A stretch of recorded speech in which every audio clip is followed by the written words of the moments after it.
Today on Sports Central, we're going over our next team projection of this offseason, and it's going to be over the Indiana Hoosiers, a team that's a huge surprise team in the 2020 season, possibly the biggest surprise team in all the FBS, as this team finished out at 6-2, and they were the second team in the Big Ten East. Quite a season for Indiana.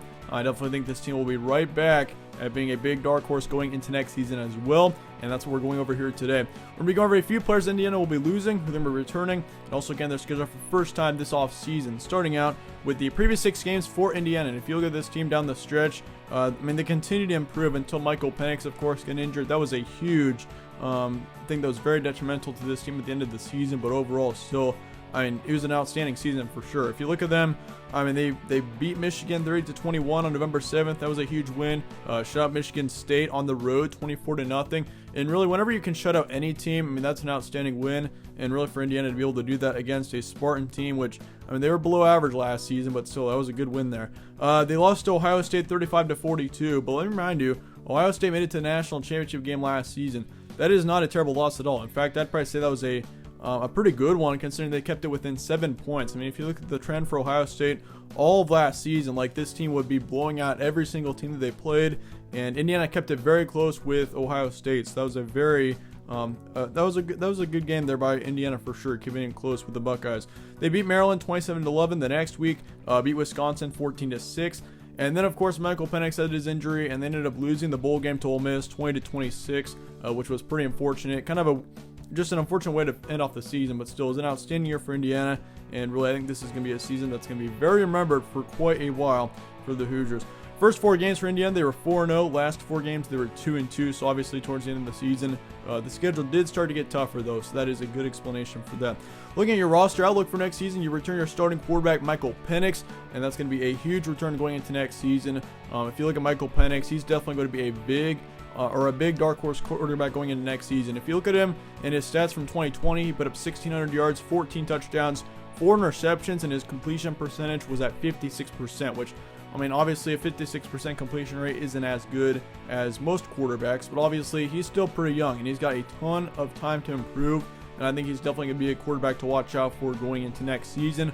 Michael Penix definitely, I think, has got a good chance to do some big damage in the Big Ten next season, especially if he's healthy. If he's healthy, this team could easily be a huge dark horse team in the Big Ten, I think. If you look at this running back core, they returned their top one in Stevie Scott. He put up 647 yards and 10 touchdowns on last season. Good season out of Stevie Scott for sure. They returned their top wide receiver and Ty Freifogel, so that's going to be a big return as well. If you look at him, he put up 721 yards and 7 touchdowns on the season. So Michael Penix is getting his top receiver back. Definitely something to watch out for there. They do lose their second wide receiver, but they return their third in Miles Marshall. Miles Marshall is going to be a big impact on this team next season. He only put up 300 yards last year and a touchdown, but I definitely think he's going to be able to put up a lot more yardage going into next season. He is still a pretty young wide receiver. If you look at the offensive line here, they lose 1 on there. They lose 1 defensive lineman, 1 in the secondary. And then, honestly, this returning production looks great for Indiana. This is the best returning production I think I've seen all offseason so far. They lose 1 of the offensive linemen. This offense in general is only losing pretty much 2 starters with their second receiver and their 1 offensive lineman there. So really, this offense looks great going into next season. The defensive side, they do lose 1 defensive lineman, 1 in the secondary, but overall, 2 losses on the defense really is not all that much. If you look at most defenses lose 4 to 6 players in an offseason. Indiana is only losing 2. So that's definitely going to be a big thing to watch out for going into next season. Returning production looks great for Indiana, and that's going to be huge going into next year. If Michael Penix is healthy, this Indiana team could easily do some big damage in the Big Ten East, and in general, they should get some big wins next season. Only problem for the Hoosiers, they've got a pretty tough schedule. They got to play Cincinnati in the non-conference, and they got to play Ohio State. You got to play several other, like Penn State, all those teams you do have to play next season, which will be tough, but I definitely think Indiana's got a good chance to keep a lot of those games close at least and get some big upset wins as well, I think, next season. Michael Penix has got more experience this year than he did last year, and last year he already performed pretty well. If you look at Michael Penix, even in 2019, this was a player that in the second half of 2019 when he took over for Peyton Ramsey, he showed his potential at the end of that 2019 season, and I really do think Michael Penix is bound for a great 2021 season. Is Indiana a dark horse contender in the Big Ten? I really do think so. If you look at this team in general, once again, the returning production is outstanding. This team played very well last season, and looking at how they played last season and looking at this season, I mean, I genuinely do think this team could make a run at the Big Ten East. And I mean, Ohio State, they're going to be a tough hurdle to get over. Obviously, Ohio State is such a great team. They've always got great recruiting.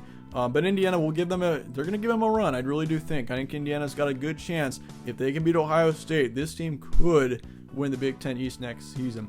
Is there a chance, though? I definitely do think so. I think Indiana's definitely going to be a team to watch out for. Looking at your schedule for the next season, you start off the season against Iowa at home on September 4th. Iowa's going to be a good team next season. That will be a tough game. I definitely think Iowa or Wisconsin will win the Big Ten West. Definitely Iowa's going to be right up there for that, though. I definitely think Iowa's going to be capable of getting 8 to 10 wins next season. Idaho, that's probably going to be a given game right there. I definitely think Indiana could score 60 in that game. Cincinnati, though, that's going to be a big game there on September 18th. If you look at Cincinnati, this is a team I definitely think will be right back at being the best Group of 5 conference team next season. And I definitely think that Cincinnati should be right back in the top 10, especially at the start of the season. So Indiana's going to be pretty much playing a top 10 team with Cincinnati on September 18th. That will be a tough game, but it's definitely going to be a huge measuring game to see where Indiana's at and to see whether or not this team in general could be able to win the Big Ten East. I mean, that Cincinnati game, very important. Western Kentucky, that's going to be on the road. So you got a road non-conference game there. You got Maryland on the road on October 2nd, Michigan, Rutgers, Penn State, Ohio State. Then you got Michigan State, Minnesota, Purdue. So you got to play Ohio State to start off your November. You got Michigan State on the road. And then you got, of course, Minnesota. That could be a tough game there as well. I think Minnesota will be better next season. I mean, this season was really confusing for Minnesota. I really did think they would be much better. But in the end, we're talking about Indiana here. And let's look at your first 6 games. For Iowa, that Iowa game, I think, will be a very close one. I probably favor Indiana right now. But it just is based off of whether Michael Penix is healthy or not. If he's still dealing with his injury, I think that Iowa does have a chance to win that game. But I think Indiana right now, that's going to be a very close game, but it's also a very important game too. Both teams really need that win, especially considering, I mean, we're going to see Indiana, Ohio State, possibly Penn State at the top of the Big Ten East. And then Iowa, of course, really needs that win to possibly get a win up on Wisconsin. So, yeah, very important game to start off the season with on September 4th there. But I think it's going to be close. Once again, these are projections, so I won't be predicting every game quite yet. I'll be predicting every game in the spring once we're doing our predictions. With that being said, that Idaho game definitely think will be a guaranteed win. Idaho is not a very good team at all, and I think Indiana should really run over them. Cincinnati on the 18th, that's going to be a fun game there between Cincinnati and Indiana for sure. I think it's going to be close. I do think that we'll see a very close game between both of those teams, but Indiana, they're going to have to come to play in that game if they're going to get the win. Then you got Western Kentucky on the 25th. I'd say that's going to be a guaranteed win right now. With it being on the road, I mean, there's a chance we could see a possible crazy upset, but I don't think that's going to happen. Indiana's going to get the win. Maryland on the 2nd, that's going to be on the road. That I'm going to say it's a close game for now, just because it's on the road. And then Michigan, of course, who knows? Michigan could have a good season in 2021. I'm going to keep that as a close game for now. Looking at the second half of the schedule, you got Rutgers coming to town on October 16th. I'm going to say that's a guaranteed win. Penn State on the road. That's gonna be an interesting game there between Indiana and Penn State, especially if Penn State will be in the running for the Big Ten East, which I do expect them to. I think Penn State will be much better and much improved next season. Watch out for them next year. Ohio State is going to be coming to Indiana on the 6th of November. Definitely the most important game of the season, especially if Indiana's in the running for the Big Ten East. I mean, there's a good chance there that we do see the winner of that Ohio State-Indiana game win the Big Ten East, because, I mean, Ohio State next season, I'd say 10-2 to 12-0 on them. Just mainly because, I mean, Ohio State, they do lose their quarterback, so who knows? We could see a whole different season out of Ohio State coming up. Of course, they got a great recruiting class also coming in, but for Indiana, that's going to be a very important game there on November 6th. I'm going to say it's a close game for now. Michigan State, you got to travel on the road there after that Ohio State game, and then you got Minnesota coming to town on the 20th. All of those I'm going to say are close games. Now, the Purdue game I'm going to say is a guaranteed win. So you got 4 guaranteed wins here with Idaho, Western Kentucky, Rutgers, and Purdue.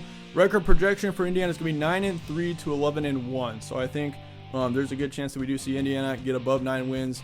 It would not surprise me to see this team in the top 3 at all in the Big Ten East. I think this team is definitely going to be right there in the running for that Big Ten East title next season. I mean, when he got as good of returning production as Indiana does, I really do think this team has a chance. But that being said, there wraps up my projections on Indiana. Let me know your thoughts in the comments below on this team. I appreciate you guys all watching as well. Stay tuned for more from All Sports Central. I'll see you guys all later.